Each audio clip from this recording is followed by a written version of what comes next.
Hey guys, it's Sim and this is Pro Wrestling Unlimited as we are here. It's Monday. We're talking Monday Night Raw, but I'm not alone. We've got on this side Luke with me. Luke, what's going on?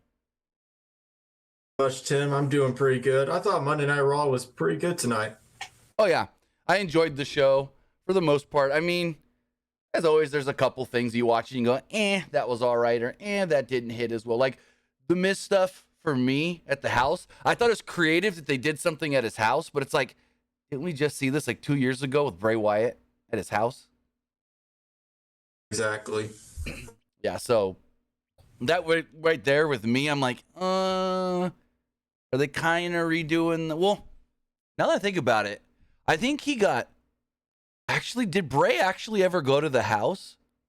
I think he got worried that Bray would come to the house. And there may have been a doll left at the house, but I don't think, now that I'm trying to think back to it, I don't think Bray ever went to the house. I could be wrong. That was so long ago and I barely remember any of it. But Luke, tell them a little about yourself. My name is Luke. I'm currently a sophomore in college. I am studying radio and television. I just started streaming on Twitch not too long ago. And yeah, so. Very, very cool. Hopefully we can have Luke here as a regular going forward on some of the post-show streams and maybe some other stuff as well. Who the heck knows? But with that, I do want to say thank you if you are watching us live on Twitch, twitch.tv/PW Unlimited. I also want to say thank you if you're watching or listening later, whether that's youtube.com/Pro Wrestling Unlimited or on podcast services all around the globe like Stitcher, Spotify, Google Pod, Apple Pod, Anchor, iHeartRadio, and so much more. Also, remember, if you're watching live, you can be part of the show by texting in to 510-906-1341. Also, remember, if you are watching live, you can hit that donate button down below to donate to the channel. Also, remember, you can subscribe to the channel one of two different ways. You can either subscribe with a tiered subscription, or you can subscribe with Amazon Prime, because remember, if you have Amazon Prime, then you have Prime Gaming. Prime Gaming gives you a lot of cool things. Right now, they got 3 really good games you get for free. Shadow of Mordor, Football Manager 22, and Assassin's Creed Odyssey. All 3 really fun games. I've played Football Manager, the last year's game. I haven't played 22, played 21. Really liked it. I've played Assassin's Creed Odyssey, and I've watched a buddy play Shadow of Mordor. All great games. But what they do give you with your Amazon Prime is 1 free subscription to any Twitch channel you want to subscribe to throughout the month, and I'd greatly appreciate it if you did right here, Pro Wrestling Unlimited. All you got to do is take that Amazon account, take that Twitch account, link them together, bada bing, bada boom, your Prime Gaming, and it doesn't even have to be your Amazon account. It can be anybody's Amazon account, whether that's your mother, your father, your brother, your sister, your auntie, your uncle, your grandma, your grandpa, anybody. Also, remember, if you are watching on YouTube, you can help us out over there as well by hitting the join button to become a channel member. As a channel member, you get early access to news, early access to podcast episodes, early access to non-news videos, and so much more. Also, remember, let's get this graphic up on the screen here, because you can go to the Epic Game Store and support us, and it doesn't cost you really anything if you're already buying something. Head over to the Epic Game Store and buy something. Whether you're buying a new game, whether you're buying an old game, whether you're claiming one of the free games or getting bucks for Rocket League, Fortnite, Fall Guys, or Rumbleverse, use the code right down here, PW Unlimited at checkout, and you will be supporting us. And you're already paying Epic, whether that's on the Epic Game Store on your computer or through the Fortnite, Rumbleverse, or Rocket League launchers on your PlayStation, Xbox, or Nintendo Switch. So use the code PW Unlimited for all Epic Games and Epic Game Store purchases. But with that, and it just disappeared. I'm breaking everything. All right, we're just going to not touch any more buttons. I'm breaking it all, but with that, we've got Monday Night Raw to talk about. Again, Luke said he liked it. I said I liked Raw. And the show did start off. Scroll back to the top of my notes. The show did start off with Seth Rollins. Seth Rollins made his way out to the ring. Also, interestingly, I think I've mentioned this before, but this is something that people have been overlooking. Brock Lesnar is in the opening video for the Monday Night Raw, the intro. I think a lot of people are overlooking that because people are like, oh, Brock might be done. Brock's gone for a while. Brock this. Well, if Brock's in, because that's a newer intro video from the last, like, what, month and a half or so? So that means that they added Brock for a reason. That means Brock, I guess, is part of the Raw brand, maybe? So I just thought that was a little quick note I wanted to talk about. I think I've mentioned it before, but most people overlook that and no one really talks about it. But Seth makes his way out to the ring. Crowd sings the song. Rollins bragged about beating Matt Riddle and about the Cardiff crowd singing his theme song basically throughout the entirety of that match. And he said, despite Riddle wanting a rematch, he ain't interested in a rematch because he wants bigger and better things. Rollins starts to ponder what's next as the crowd chants rematch. Rollins said that it's been far too long since he held championship gold. And then, well, Riddle would come out. Riddle would charge the ring and attack Rollins, dumping him over the top rope. They briefly had a brawl into the crowd until Rollins managed to escape and go to the back. Basically, him saying it's been a while since I've had gold leads to a segment later we'll talk about with Bobby Lashley and them setting up a U.S. title match. But what do you think of Seth going for the U.S. title? I don't think it's a bad idea. I mean, Seth's something to do with, with Roman having both titles, so I think it's a bad idea. I'm not against it. Right, because, I mean, we could jump forward. Later on in the show, he gets interviewed and he's like, hey, I'm the face of Monday Night Raw. No one here is a bigger star than me. And Lashley walks up and is like, you're the face, but you don't have any of this. And he points at his belt. And then, Rollins is like, okay, well, how about I fight you for that title? And I'm thinking he's going to say Extreme Rules. And they set something up for the pay-per-view. And then he's like, next week. And I'm like, wait, next week? Why not set something up for the pay-per-view unless the match next week is going to have maybe, I just came, light bulb. Rollins, Bobby Lashley next week. Riddle gets involved. That then leads to the match at the pay-per-view, maybe triple threat.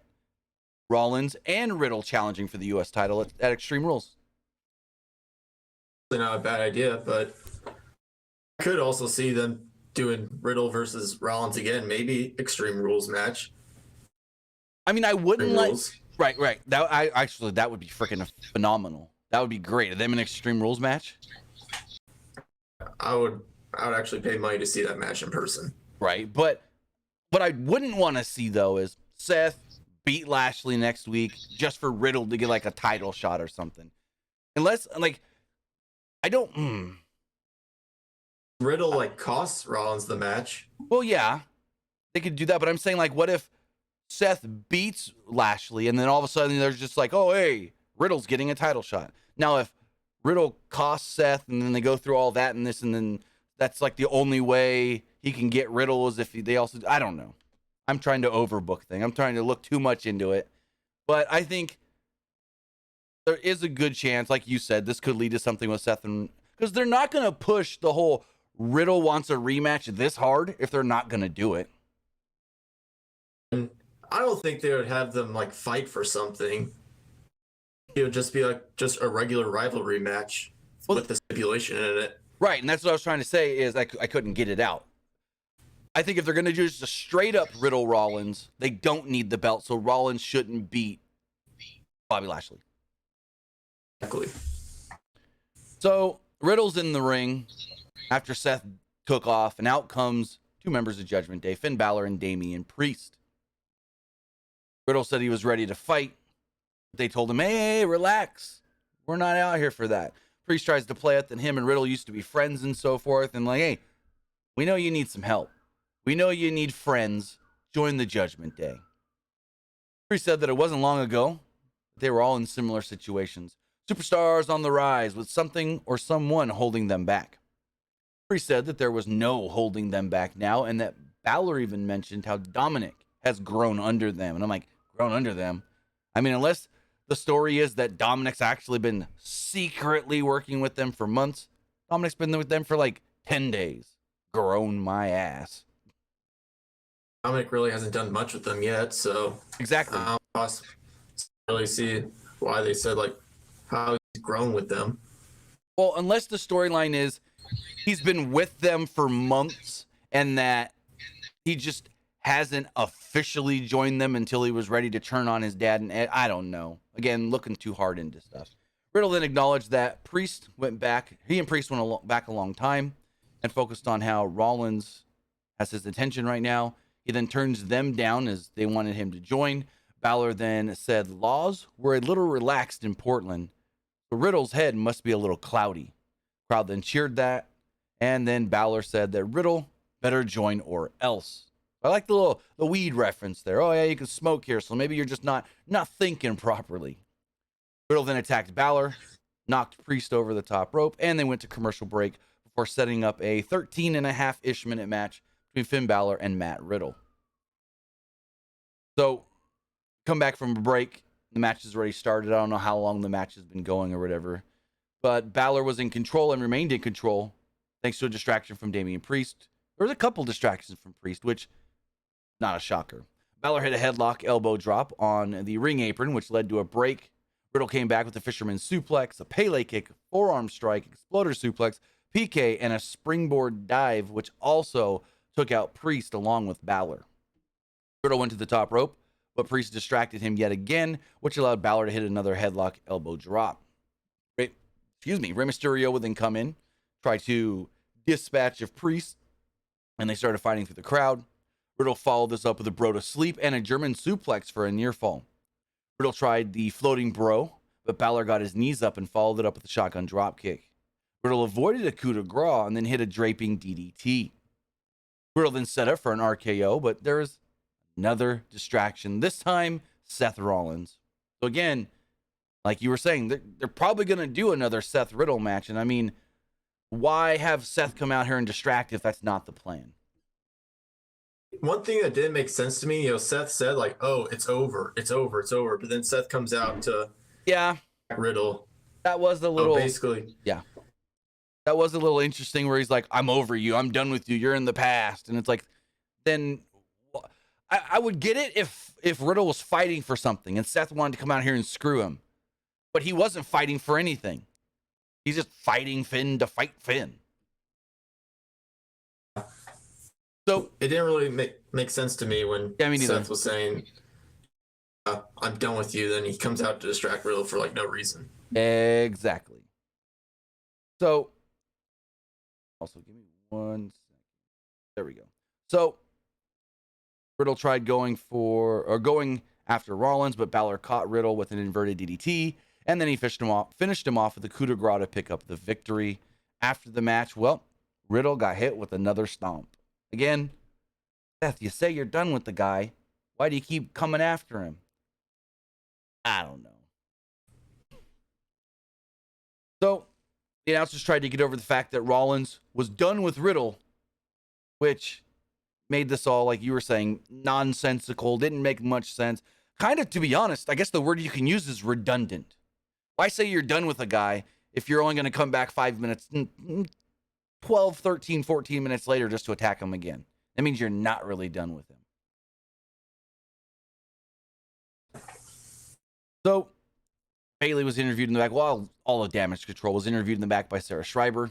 Bayley said that Dakota Kai and Io Sky should have been the tag team champions all along coming out of the tournament. They then aired a replay that made that whole comment clear.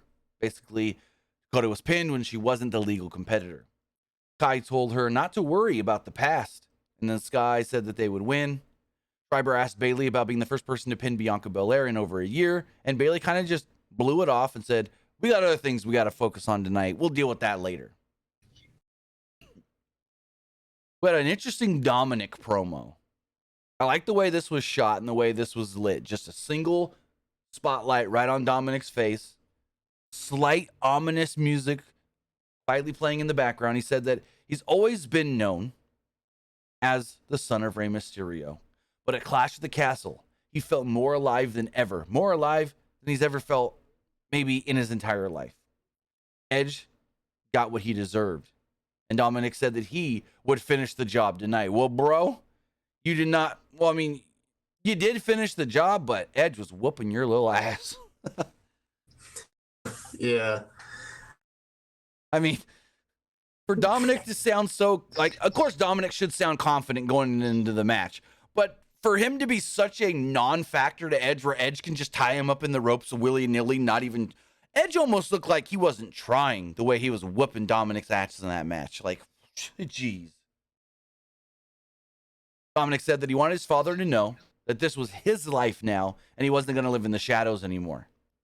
He said Ray should look at himself in the mirror and wonder why he didn't know that this was happening.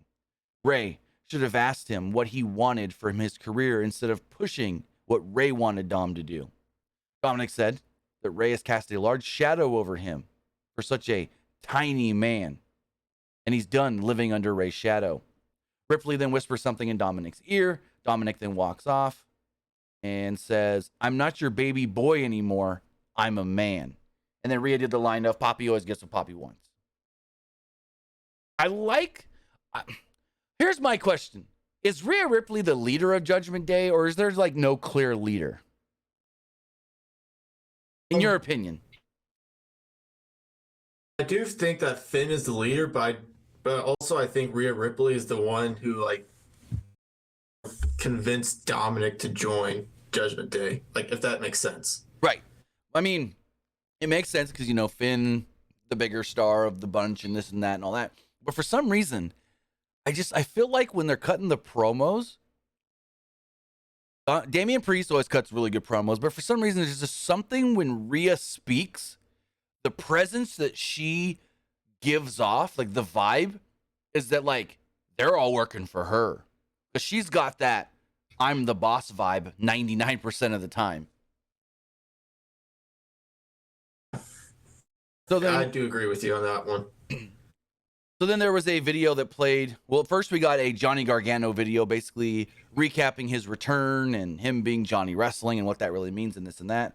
We then got a video that played earlier in the day on Twitter. It was Owens and Theory saying that tonight Johnny Gargano will be taking on Chad Gable. But after Gable's done with him, Gable may turn him into Johnny Shush. Which we'll talk about that match. Boy, was Johnny Gargano versus Chad Gable amazing. Match of the night right there. Oh, match of the last like 2 weeks. So Dakota Kai and Io Sky took on Aaliyah and Raquel Rodriguez for the Women's Tag Team Championships. And here's the biggest thing I didn't like about this match. Commentary kept saying how Aaliyah's well, they didn't say these words per se, but they basically said Aaliyah's the weak link. Aaliyah, throughout the entire tournament, kept getting beat down, and then Raquel would have to come in and do all the work herself. But according to Byron, Raquel is not worried about that. That if Raquel needs to, she knows that she can do the job of two, and you know what I mean? It's like, so you made them the tag champs only to diminish them as champions? Keep saying, well, Aaliyah's not worthy. Aaliyah's not good. Aaliyah's just going to get her ass beaten. This and that. I'm like, okay, they're not going to be the champs after tonight. Everyone knew they were going to do the title change. But I didn't like the way that they were saying that Aaliyah was basically like, I don't know. It was just weird for them to basically be shitting on the current tag champs during the match. I didn't like that as well. So, as far as the match itself does go, they started and went to break like 2 minutes in. Nothing happened before that. Aaliyah tags in after a commercial break and did a couple cool looking moves on both Dakota and Io before they took over, and Kai tripped her behind the referee's back. They worked over Aaliyah until she hit them both with a double neck breaker. She tagged in Raquel, who simply launched Kai into Sky. That was a cool looking spot. She like just ran right into Dakota. Dakota flew back, knocked over Io. Rodriguez then hit Kai with a splash and a boot, but Sky broke up Aaliyah's cover after Aaliyah got tagged in. Sky tried a Hurricane Rana, but Rodriguez blocked it, and they both went tumbling over the top rope. Aaliyah then put Kai in a schoolboy for a near fall, trying to do what she did to win the belts, and it didn't work. Aaliyah then followed this up with a springboard facebuster, but Bayley put Kai's leg on the bottom rope to break the hold, or the pin. Rodriguez then chased Bayley away, but Sky wiped her out with a moonsault to the outside, which she's fine, I believe. But when Io did that moonsault, she looked like she landed just a smidge short and smacked her face on the mat. Like, oh, she hit something because you could see her bounce back on into Raquel. So maybe it was her face or shoulder or something. Kai at one point, though, gave Aaliyah a chiropractor, which is her little flipping back code breaker thing, pinned her and picked up the victory. Damage Control becomes the new women's tag team champions. Fireworks go off as they pose with Bayley at the top of the ramp. And I'm going to say it, I never thought it was going to happen, but you don't know how many people I had messaging me today.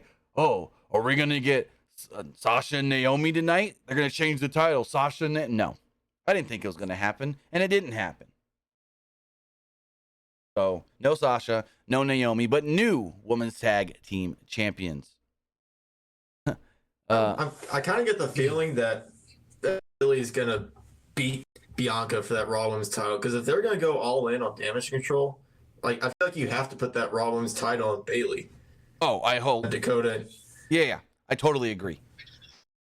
I think it would actually... Like Dakota and Io as tag champs, you got to put that Raw Women's title on Bayley. Oh, yeah. No, totally agree. And, I mean, as we've seen in NXT, when Toxic Attraction had all the gold, it just legitimized them. Because, you know, everyone's like, they're three women they threw together. We haven't seen them do anything. Put the 3 titles on them. They do well with the championships. Boom. And these are 3 women that are better than the Toxic Attraction women. So you put the titles on them. Boom. I think it's a no-brainer. Someone's got to beat Bianca eventually anyways. I agree with that. So as we move forward, Ray approaches Dominic in the back. Dominic's over there warming up, not looking at Ray, not speaking to Ray. Ray's like, oh, hey, don't do this. You don't need to fight Edge. Oh, you're not going to look at me? Come on, just talk to me, Dominic. Da-da-da-da-da-da. And then, yeah.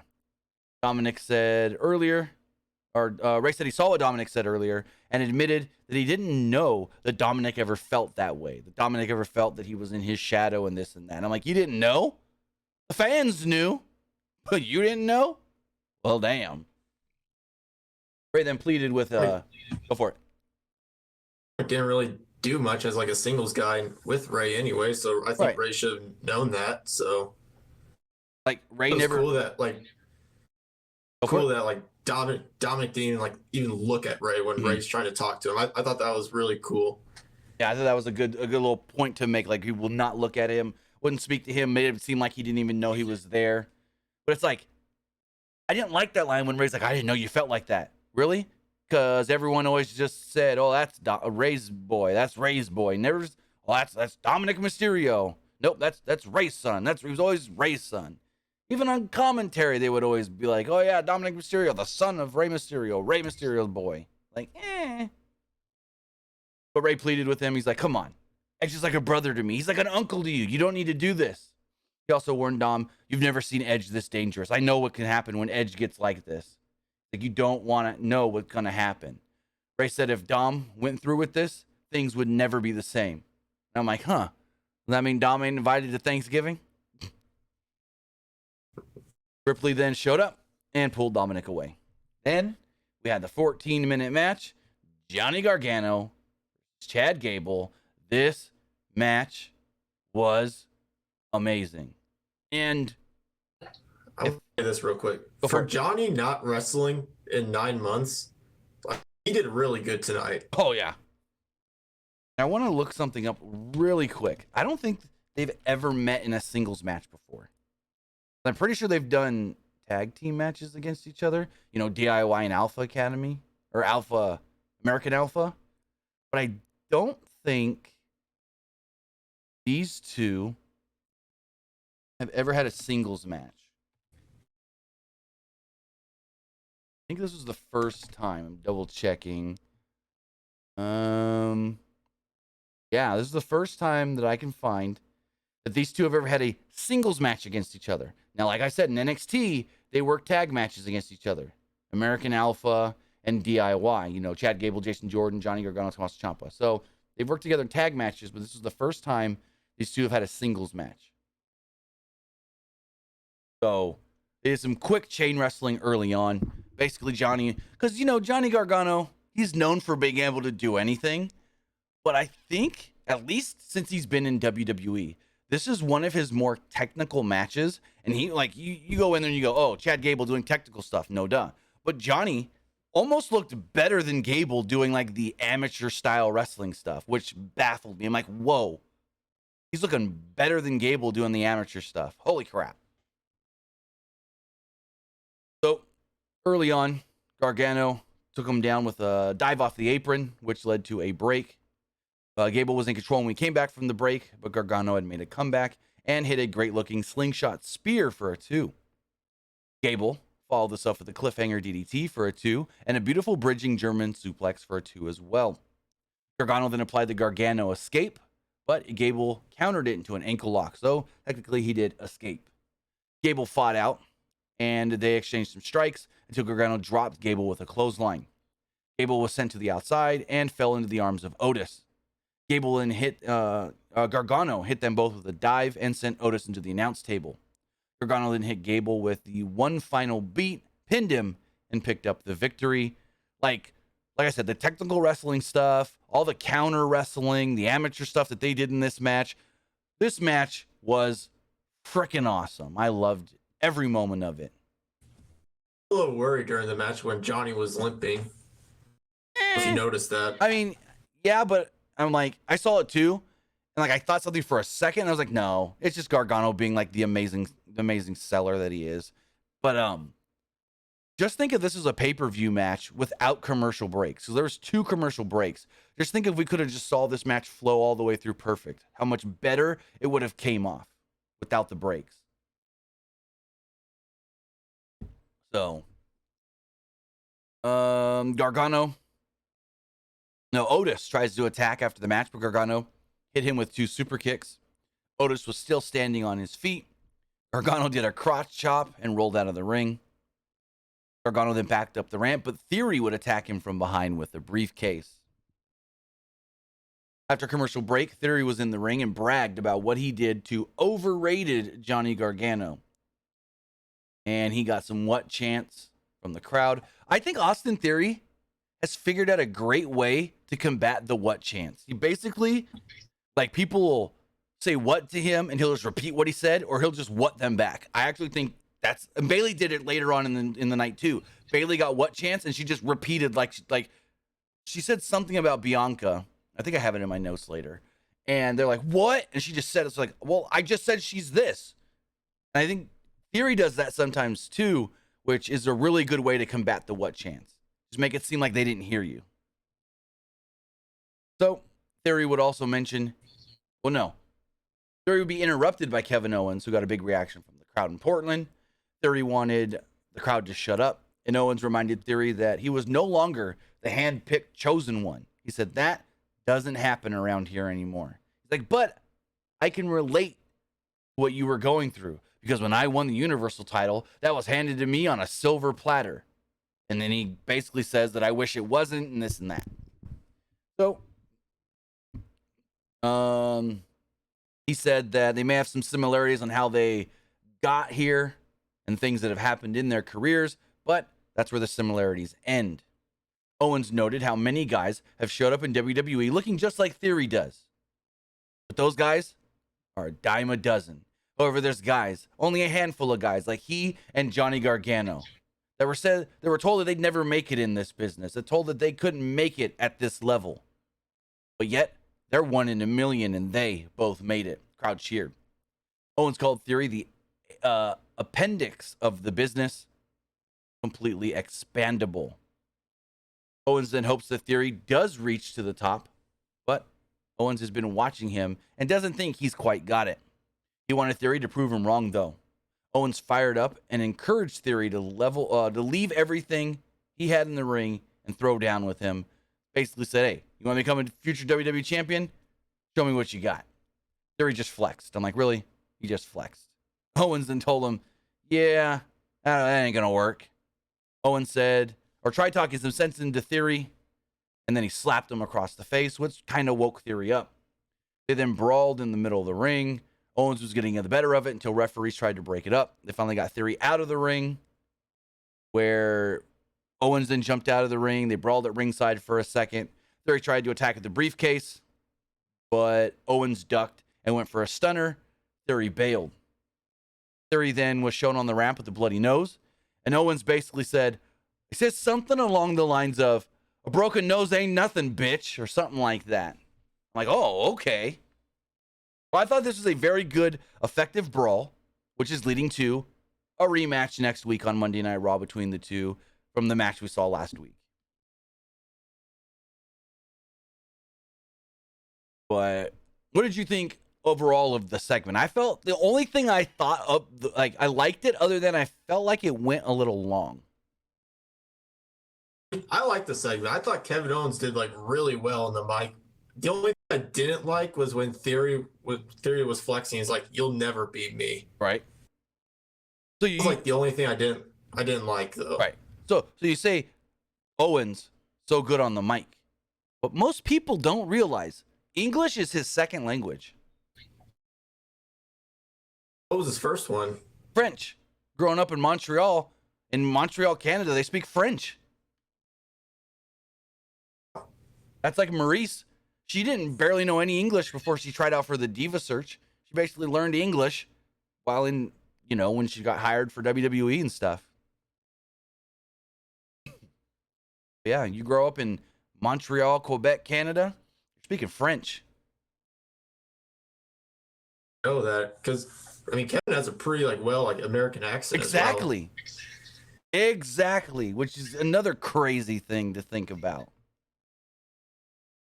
So, next up we had the Bianca Belair Women's Championship Open Challenge. And the weird thing about this was this morning, it was listed on WWE's website.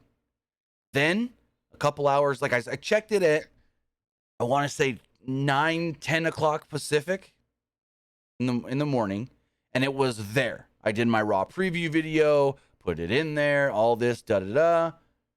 And then later on, WWE at 2 o'clock, I got the WWE Raw preview email, but this match wasn't listed. I'm like, wait, what? Go to the website, go look at it. Match gone. Not listed on the website anymore. So I'm like, has the match been pulled? They're not tweeting about it. They're tweeting about everything else throughout the day. They tell us Dom and Ray. They tell us women's tag title match. They tell us all these other things officially set for tonight's Raw. And they never say this. And then all of a sudden during the show, at the beginning of the show, actually, when Seth is in the ring, they go, later on tonight, the Women's Championship, the Raw Women's Championship will be on the line when Bianca Belair issues an open challenge. And I'm like, okay, well, that's weird.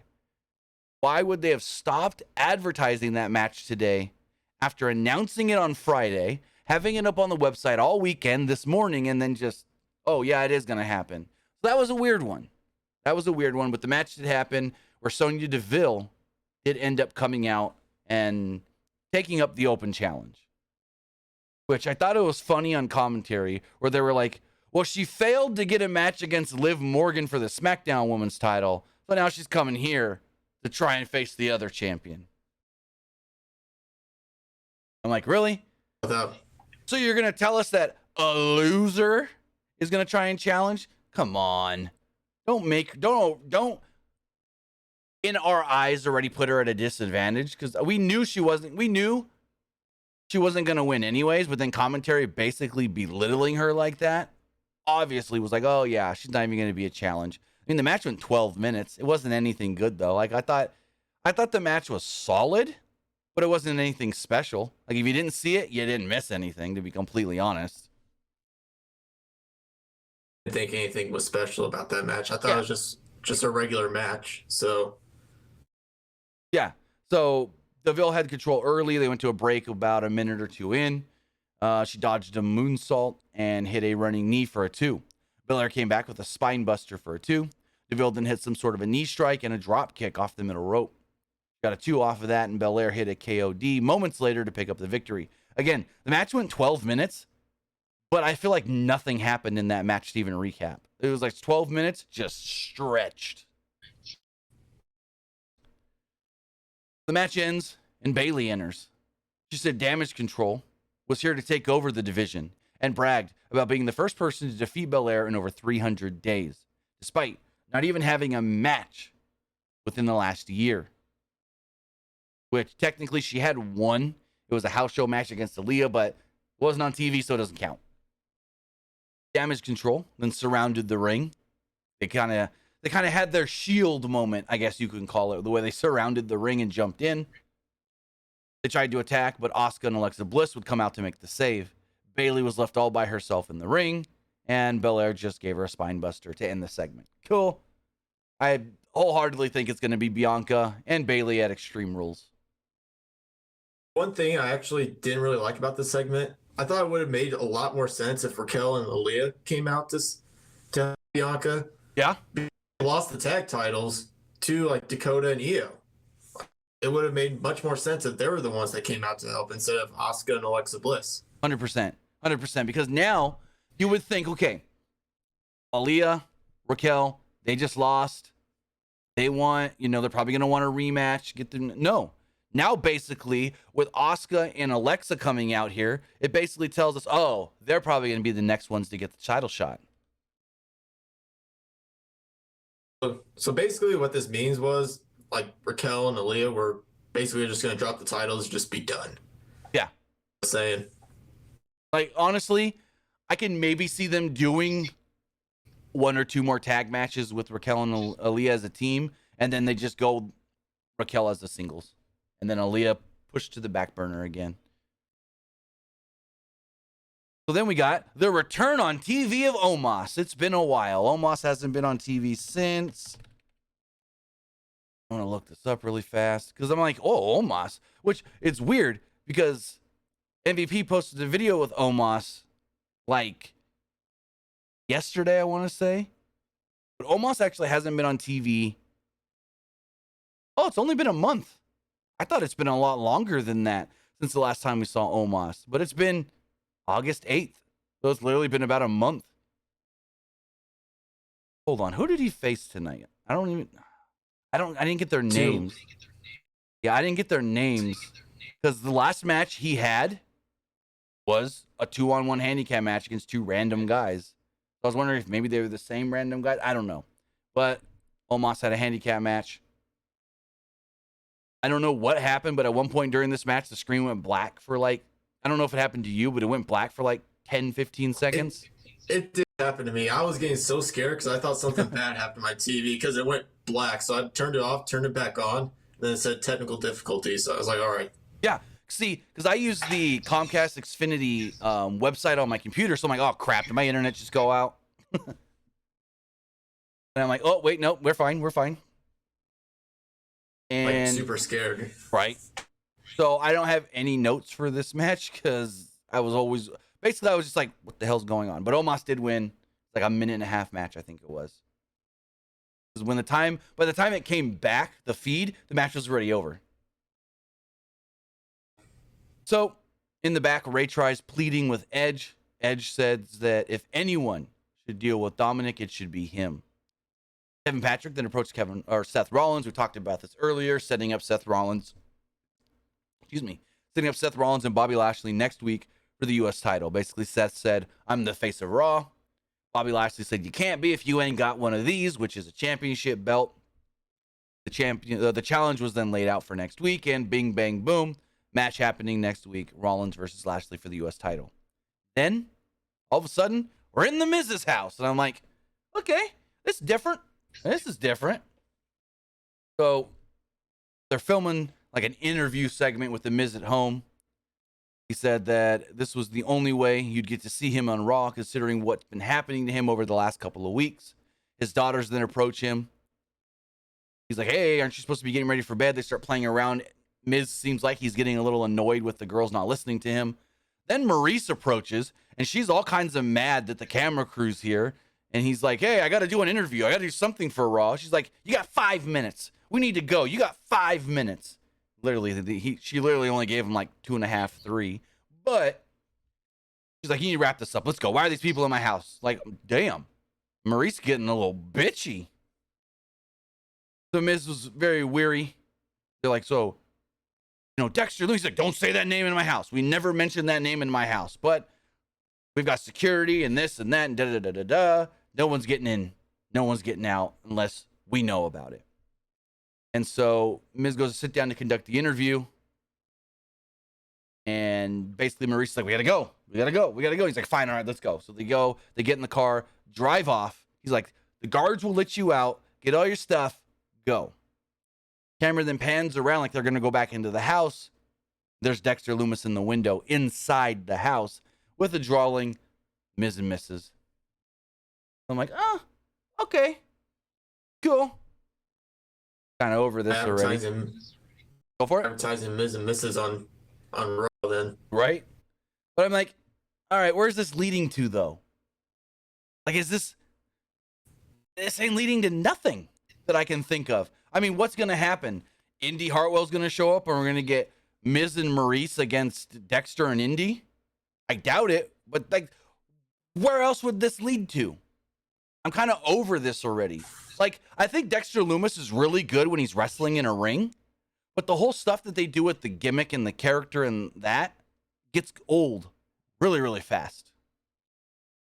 I was thinking about this. Maybe Dexter Lumis is trying to get Miz out of the way so Johnny can like reunite with Ciampa as like DIY thing.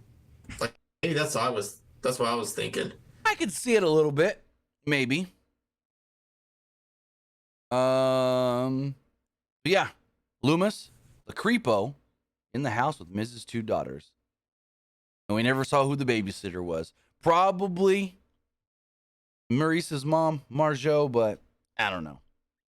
We got some announcements for next week, which we already talked about. Kevin Owens versus Austin Theory, and the U.S. title will be on the line when Bobby Lashley defends against Seth Rollins. They then aired a very long replay and recap of what happened with Owens and Theory. They could have chopped that in half. Then Dominic comes out. He's got his own music, which is actually different from the Judgment Day music. He's wearing purple and black gear with so Rhea has like the Scales of Justice tattoo on her face. Dom's got it on his gear, which I thought was a cool little thing that they did there. But is Edge versus Dominic Mysterio. The match itself went 15 minutes. And this is all right. It ended in a DQ. And I mean, Dom did some stuff, but it was basically Edge just beating on him a lot of this match. So Dom tried some flashy moves early to counter Edge, and Edge just boots him in the face. Dominic did a fancy kip up, so Edge drops him with a clothesline. Ripley tried to give Dom a pep talk, but it didn't really work because Edge started tossing him around the ring, or actually ringside. Dominic tried pleading with Uncle Edge, and Edge just kicks him in the face. Crowd cheered. Referee then checks on Dominic, asking him, you still good to go? Can you still continue? Ripley then tripped Edge off the apron. Dominic then attacked the leg as well as they went to a commercial break. Dominic then worked over Edge's leg and did the 3 amigo suplexes. He went for the frog splash, but Edge knocked him off the top. Edge then wanted to try a superplex, but Ripley held Dom's leg to block it, which the ref never noticed. Dominic then shoved Edge off the top rope and hit a frog splash and got a 2. Dominic then seemed to be going for a figure 4 when Edge kicked him into the ring post. He hit the ring post so hard, Corey Graves thought he was knocked out. Edge then hit a flapjack, clothesline, and an Edge-O-Matic for another 2 fall. Edge then hit an Impaler DDT. But before he can go for a spear, Dominic rolled through into a single leg Boston Crab. That's actually a cool looking counter. Edge, though, countered it into a roll up for a 2. Edge then tripped Dominic's arm into the ropes and hammered away as the crowd chanted along with the ref. No, I wrote this very weird here. Edge trapped Dominic's arm in the ropes. Oh, okay, that's what it was. He tied him up. And as the crowd was counting along, because, the ref was like counting get him off the ropes, get him off the ropes, get him off the ropes. He shoves the ref. Ref says then Dom was being taught a lesson by Uncle Adam. I liked the realism there of Corey Graves using his real name, Adam, not Edge. That's some subtle things like that, for me, just take it to that next level. Like the whole Seth Rollins bringing up Riddle's divorce. Just subtle things that make it real, I love. You don't have to go a lot with it, just that little bit, itty titty bit.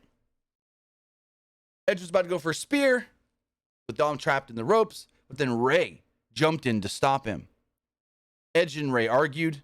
Edge kept shoving Ray off I thought Edge was going to eventually kick Ray in the face and say, leave me alone. But Priest yanked Ray out of the ring as Balor attacked Edge for the disqualification. Also, Balor wearing some bandana around his head looked real funky and weird on him, but that's how the match ends. Judgment Day runs down, causes the DQ, and then afterwards, Rhea Ripley hits Edge with a steel chair.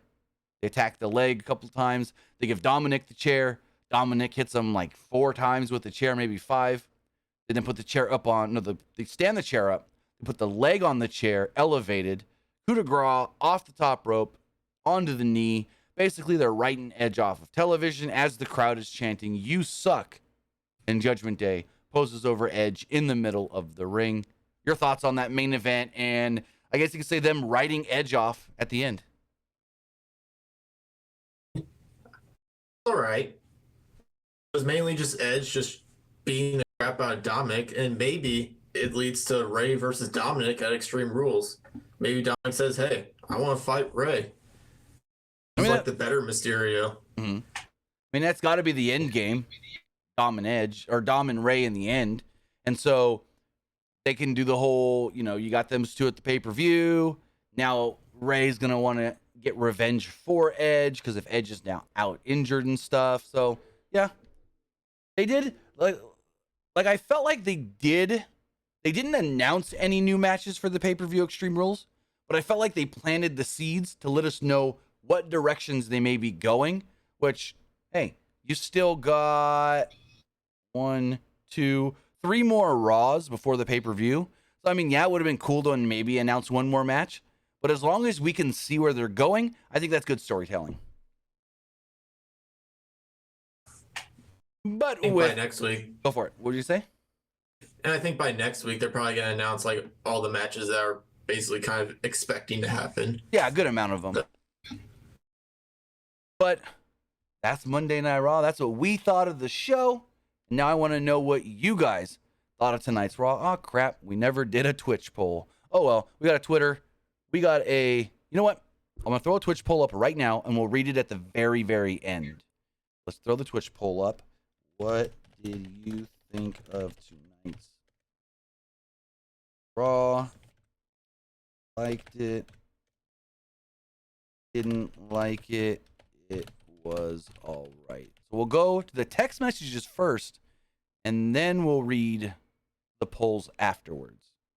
Forgot the Twitch poll. Remember, if you want to be part of the show, you can do so by texting in to 510-906-1341. As far as this first text message goes, it says, who's the next challenger for the NXT Women's Championship? That's a very, very good question. And I think, now I know who I would like to see challenge, but only if they're going to win it. I'd say Tiffany Stratton, but Tiffany Stratton beats Mandy Rose. I think that's how they should go. Tiffany Stratton in the last year has come a very long way. But if someone's not going to beat her, then I have no clue. It could be anybody, to be honest. Alba Fire? Yeah, I could see that one. I can see that, and then if she loses to Mandy, she'll be fine for whatever. But yeah, Alba Fire's a good one. This person here says, how long does Edge have left on his current deal with WWE? Also, do you see him signing another contract if he hasn't already? Give me 2 seconds, and I can tell you exactly when Edge's contract is up. It's either the end of this year or the end of next year. I'm not sure. Let me double check my notes. Contracts. Edge's contract expires at the end of this year. Edge's contract goes through the end of this year, 2022. Now, I know Edge did, I think it was, he said something. Well, I think Edge maybe signs a 1-year extension because after the last show in Toronto, the cameras were off. Edge was in the ring and he said, it sounds like WWE is coming back here in a year. I would love for that to be where I end here, or I would love for that show to be where I end my career in Toronto. So maybe Edge signs a 1-year extension on his contract. So that way when they come back to Toronto next, like late summer, he can do the Toronto show and retire. Maybe. Just a thought based off of what he has said recently. This person here says, it was amazing to see a Raw crowd who probably never saw NXT chant Johnny Wrestling. Do you think WWE might see Candice down? Do you think we might see Candice down the line get a great reaction if she returns? I mean, eventually Candice, I think, will return to WWE. Yeah. I mean, I wouldn't be against bringing her to the main roster, saying that she wants to challenge for the tag titles and then bring out Indy Hartwell, because her and Indy together were always fantastic. I mean, based off of how she was used in NXT, I don't have full confidence in them pushing her as like a top single star, but I can see them doing good things with her and like Indy as a tag team. How much time like Candice has got before like she returns? Like, I wonder when she's like good to go. Oh, she could go now. I mean, she had the baby in February, March, April, May, June, July, August. I mean, Ronda was back in 4 months. Lacey Evans was back in 5. It's been 6 months since she had the baby. So, yeah, she should, as long as she's been doing any kind of training, she should be perfectly fine to return.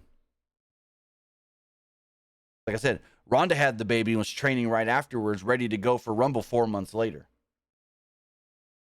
Someone asked about tomorrow's NXT, which is a anniversary episode, says, just a question regarding NXT tomorrow. Do you know if these fan votes are legitimate or are they manipulated to seem like it's what the fans want? So, I do know in the past, fan voting in WWE has always been legit as far as I'm concerned. I was always told, like, those old Taboo Tuesdays and Cyber Sundays, always legit. Those were always legit fan voting. So I have no reason to question that the NXT fan voting for tomorrow is not legit as well, which they did announce that the NXT Tag Team title match will open tomorrow's NXT, and it'll be a cage match. It'll be Pretty Deadly defending the titles against the Creed brothers. And final question here. Person says, do you see Goldberg returning to WWE? At this point, I would probably say no, but I wouldn't be shocked if he did another match. I don't think so, but I wouldn't be surprised if he did one more match. You think Goldberg can come back? Yep. All right, and as far as the polls do go, let's go to the Twitter poll. 71% liked tonight's Monday Night Raw, 22% thought it was just all right, and 6% did not like Raw. As far as the YouTube community poll does go, though almost 900 votes, 73% liked it, 21% thought it was just all right, and 6% did not like the show. Some of the comments here on the YouTube poll, 8 out of 10 show. The matches were really good, but KO's promo stole the whole show. Oh, 100% agree. Again, another one, Kevin Owens' promo was freaking awesome. Raw was a great show. Kevin Owens' promo was great. Another person, 8 out of 10, but Kevin Owens' promo was 10 out of 10. Person says, can we see Ray turn from good to bad? I don't think so, but nah. Tonight was awesome. I always get people that go, you should put a fourth option in your poll. I didn't watch. Well, I don't want your opinion if you didn't watch. I want to know what the people that watched thought of the dang show. And this one says boring. Okay, to each their own. And finally, the Twitch poll. 70% liked it. 30% thought it was just all right. But with that, guys, that's going to do it. That's going to wrap everything up. Luke, tell them where they can find you. You said you're streaming on Twitch now. How can they find you on Twitch? Find me at the Luke Petke. I will be streaming tomorrow. I'll probably play some Madden NFL 23. Very. You can also find me on. Yeah, go for it. You can also find me on Twitter at Petke_21. Very cool. Go follow him over there. Very nice, very nice. Hopefully, we have Luke back as a regular. That way, it's always. I've always said this. It's always better to have at least two people you can bounce things off of. You guys can talk and stuff together and whatnot. And I know, Luke, you seemed a little nervous here, but we'll break you in. We'll get you out of that nervousness. But again, I want to say thank you to Luke for joining me here again. Whenever you're available, I'd love to have you on with me. Remember, guys, if you are watching live, then you're watching on Twitch, twitch.tv/PWU Unlimited. Thank you for watching there or watching later. YouTube.com/Pro Wrestling Unlimited. Listening on podcast services all around the globe like Stitcher, Spotify, Google Pod, Apple Pod, Anchor, iHeartRadio, and so much more. But with that, I want to say thank you. Have a great Monday. Have a great rest of your week. We'll see you next time. Have a good one, guys.